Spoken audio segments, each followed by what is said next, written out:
Alors qu'elle était au micro de l'Assemblée nationale, une députée s'est interrompue pour faire la leçon à la première ministre Elisabeth Borne qui était en train de vapoter dans l'hémicycle. Première ministre depuis le mois de mai 2022, Elisabeth Borne travaille d'arrache-pied pour mener la politique du gouvernement. Si elle est connue pour sa rigueur, il est un sujet sur lequel elle semble faire des compromis, la cigarette électronique.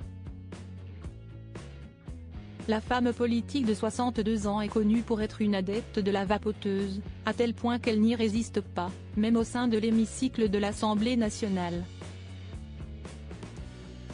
Un comportement qui a indigné une députée alors qu'elle était au micro ce mercredi. Obligée de m'interrompre dans mon discours pour demander à Elisabeth Borne d'arrêter de vapoter dans l'hémicycle, écrit Caroline Fiat, députée La France Insoumise pour la 6e circonscription de Meurthe-et-Moselle et vice-présidente de l'Assemblée nationale sur X, anciennement Twitter. Lorsqu'elle a interpellé la chef du gouvernement lui rappelant le plan anti-tabac fraîchement lancé et qui interdit la cigarette aux abords des lieux publics et sur les plages, elle a également clamé « Ici on écrit la loi, on n'est pas au-dessus des lois ». Elisabeth Borne et la cigarette électronique, une addiction bien embarrassante.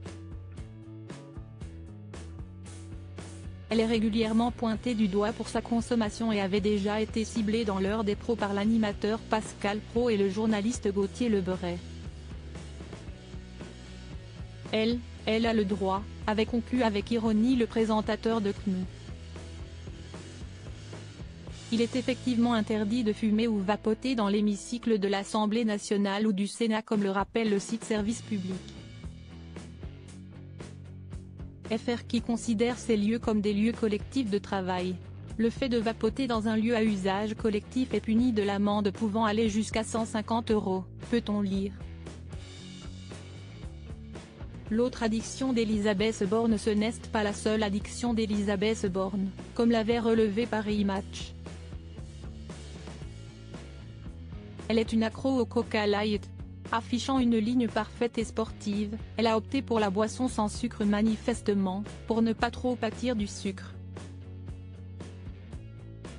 Pour l'hebdomadaire, elle est comme Lionel Jospin pour qui elle a travaillé, elle serait une austère qui se marre. Cependant, avec le tabac, ça ne rigole pas.